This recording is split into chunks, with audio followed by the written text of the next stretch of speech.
और साल के आखिर में एक और खबर आई जिसमें चिंता और सीख दोनों छिपी हैं। आज सुबह ही खबर आई कि टीम इंडिया के स्टार खिलाड़ी, स्टार विकेटकीपर ऋषभ पंत की कार हादसे का शिकार हो गई है। ऋषभ पंत आज सुबह खुद चलकर, मतलब अपनी मां को सरप्राइज देना चाहते थे और वो खुद सुबह कार चलाकर अपनी मां से मिलने देहरादून जा रहे थे। सुबह करीब 4:30-5 बजे के आसपास उत्तराखंड के रुड़की में मोहम्मदपुर जट के पास कार चलाते समय ये जो आप गाड़ी देख रहे हैं, ऋषभ पंत को झपकी आई, उनकी आंख लग गई और भयानक दुर्घटना हुई। ऋषभ पंत ने खुद बताया कि झपकी आ गई थी। यह हादसा इतना भयानक था, इसका अंदाजा आप सीसीटीवी फुटेज देखकर भी लगा सकते हैं। ऋषभ पंत की गाड़ी बेहद, ये तस्वीर इस वक्त आपकी सीसीटीवी नीचे जो आप देख रहे हैं, ऋषभ पंत की गाड़ी बेहद ही तेज रफ्तार में थी जब वो डिवाइडर से टकराई और डिवाइडर से टकराने के बाद सड़क के दूसरी ओर जाकर पलट गई। डिवाइडर से टक्कर के बाद कार करीब 100 मीटर दूर जाकर गिरी। दुर्घटना के कुछ मिनट बाद ऋषभ पंत की मर्सिडीज कार में आग लग गई। वो समय रहते गाड़ी से निकल गए और उसके बाद गाड़ी धू धू करके जली, वहां पर बुरी तरह से खाक हो गई जलकर।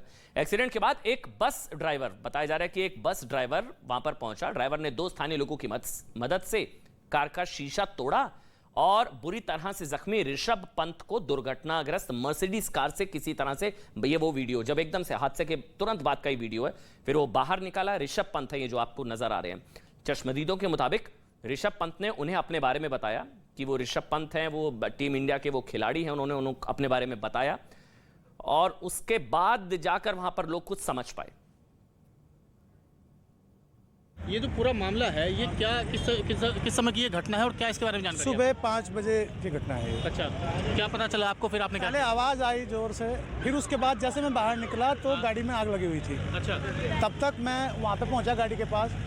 एक गाड़ी और रोडवेज थी हरियाणा की, वो भी रुकी थी। 2 बंदे बाइक वाले थे, फिर काफ़ी हो गए थे।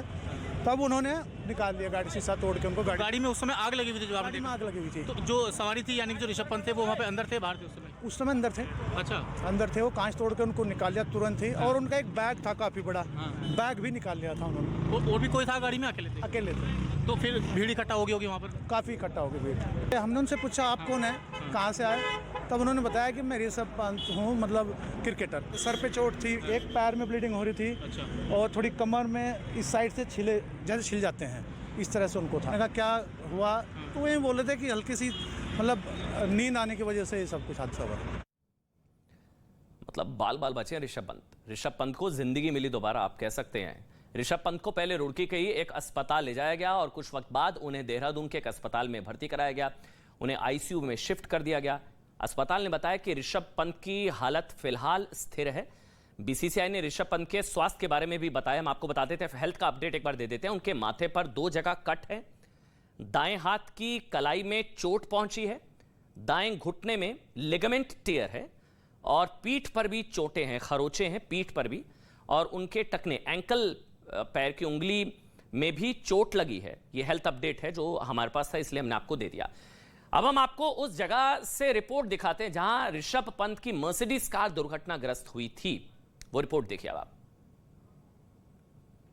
हम उस जगह मौजूद हैं जहां पर ऋषभ पंत की कार का एक्सीडेंट हुआ। ये तस्वीर जो फिलहाल आप देख रहे हैं, जिसे टेप कर दिया गया है, एग्जैक्टली यहीं पर जो कार के विजुअल्स हम आपको सुबह से दिखा रहे हैं, धुआं धू धू कर जो कार जली है वो ठीक इसी जगह पे जली है, जिसको अभी भी रास्ते को साफ करने की कोशिश की जा रही है। आप तस्वीरें देख रहे हैं कि किस तरीके से फिलहाल तो आपको राख और ये सब चीजें ही दिख रही हैं, जो गाड़ी के पार्ट जले हुए वही नजर आ रहे हैं। लेकिन पीछे अगर आप देखेंगे तो देखिए कि किस तरीके से पिलर्स जो लगे हुए हैं साइड में, जो ग्रिल्स लगी हुई है, वो भी टूटी हुई है। ऋषभ पंत ने बताया कि झपकी लग गई थी, नींद आ गई थी। अब आपको हादसे की कुछ और तस्वीरें ध्यान से देखनी चाहिए। हादसे का सीसीटीवी वीडियो आप देख चुके हैं। अब आपको ये जो तस्वीरें, उस डिवाइडर की ये तस्वीरें हैं, ये देखिए डिवाइडर की ये तस्वीरें हैं जिससे ऋषभ पंत की मर्सिडीज गाड़ी टकराई और कार में वहां पर आग लग गई। डिवाइडर पूरी तरह से टूट चुका है और ये तस्वीरें देखकर समझना आसान है कि कार की स्पीड कितनी रही होगी और कितनी तेजी से टकराई होगी जिससे लोहे का डिवाइडर टूट गया। ये देखिए। अब सवाल ये कि क्या ऋषभ पंत इस दुर्घटना से बच सकते थे? इसका जवाब है हाँ, वो बिल्कुल बच सकते थे। यह हादसा होने से बच सकता था। हादसा इस वजह से हुआ क्योंकि उन्हें कार चलाते वक्त झपकी आ गई। मीडिया रिपोर्ट्स में भी बताया गया है कि ऋषभ पंत ने सिर्फ 2 घंटे की नींद ली थी वो रात को ही रात को ही ड्राइविंग पर निकल गए जाने के लिए, मां को सरप्राइज देने के लिए। सो नहीं पाए थे, 2 घंटे सोए थे। यही वजह इस दुर्घटना का सबसे बड़ा कारण बनी। झपकी आ गई थी, उनको आंख लग गई थी। उत्तर प्रदेश और महाराष्ट्र सरकार ने, अब आपको कुछ आंकड़े दिखाते हैं कितनी गंभीर चीज है ये आंख लग जाना या झपकी आ जाना। उत्तर प्रदेश और महाराष्ट्र सरकार ने एक ऑडिट कराया था जिसके मुताबिक सड़कों पर 40% दुर्घटनाएं गाड़ियों के पीछे से टक्कर मारने की वजह से होती है। और पीछे से टक्कर की वजह से ड्राइवर का या तो थका होना या नींद आ जाना, झपकी लग जाना, कम नींद होना होता है। ऋषभ पंत के साथ हुए हादसे में ऐसा ही हुआ। केंद्रीय सड़क परिवहन मंत्रालय की रिपोर्ट के अनुसार वर्ष 2021 में भारत में दुर्घटनाओं में जान गंवाने वाले प्रत्येक 10 कार सवारों में से कम 8 ने सीट बेल्ट नहीं लगाई थी। रिपोर्ट के मुताबिक वर्ष 2020 में सड़क हादसों के शिकार हुए लगभग 70%, 69% टू बी प्रिसाइज, 69% लोग 18 से 45 साल के आयु वर्ग के थे, युवा। कुल सड़क दुर्घटनाओं में 18 से 60 वर्ष बताया जा रहा है कि 87% लोग सड़क दुर्घटनाओं का शिकार हुए हैं। ये आंकड़े आप तक पहुंचाने जरूरी थे, सड़क परिवहन मंत्रालय के आंकड़े। हादसे के वक्त ऋषभ पंत की गाड़ी की रफ्तार कितनी तेज थी इसका अंदाजा अभी ठीक ठाक तो नहीं लगाया जा सकता, लेकिन आइडिया है कि ओवर स्पीडिंग लग रही है। ओवर स्पीडिंग, तेज गति से गाड़ी चलाना देश, ये देखिए ये वो सीसीटीवी है, ये ऋषभ पंत की गाड़ी आई और वो वहां पर जाकर टकराई। ये देखिए आप, ये सीसीटीवी, लाल घेरे में गाड़ी, ये ओवर स्पीडिंग लग रही है। उन्होंने कहा उनकी आंख लग गई थी। तेज गति से गाड़ी चलाना देश में होने वाली सड़क दुर्घटनाओं का एक बहुत बड़ा कारण है, सबसे बड़ा कारण है। इनफैक्ट 2020 में कोविड के दौरान 73% हादसों की वजह ओवर स्पीडिंग थी। 73% हादसे ओवर स्पीडिंग की वजह से होते हैं। 70% लोगों ने भी ओवर स्पीडिंग से जान गंवाई थी। ये एनसीआरबी के, नेशनल क्राइम रिकॉर्ड ब्यूरो की फिगर्स हैं। उनके मुताबिक 2021 में देश भर में 4,03,000 से ज्यादा सड़क हादसे हुए। 4,03,000 से ज्यादा सड़क हादसे, जिसमें 2,40,000 हादसे और मौतें ओवर स्पीडिंग की वजह से हुई। या तो ओवर स्पीडिंग थी या उनको झपकी आ गई थी, दोनों की फिगर्स हमने आपको बताई। सिर्फ ड्राइवर की गलतियां ही नहीं, सड़क के डिजाइन भी सड़क हादसों की कई बार वजह हो जाते हैं। इसी साल 4 सितंबर को बड़े उद्योगपति साइरस मिस्त्री की भी सड़क दुर्घटना में मौत हो गई थी। आपको याद होगा, साइरस मिस्त्री की सड़क दुर्घटना में मौत हो गई थी। ऋषभ पंत की तरह साइरस मिस्त्री भी मर्सिडीज कार में थे, जो काफी सेफ, काफी सुरक्षित मानी जाती है।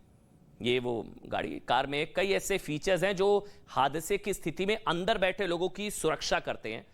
फिर भी खराब सड़क डिजाइन और पीछे की सीट पर बेल्ट ना लगाने की वजह से उनके साथ भी हादसा हुआ। साइरस मिस्त्री के साथ भी हादसा हुआ।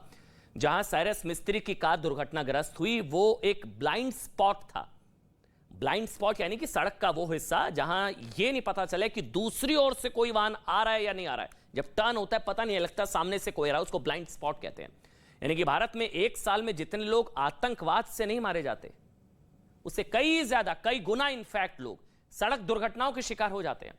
वर्ष 2021 में सड़क दुर्घटनाओं में 1,55,000 लोगों की मौत हो चुकी है।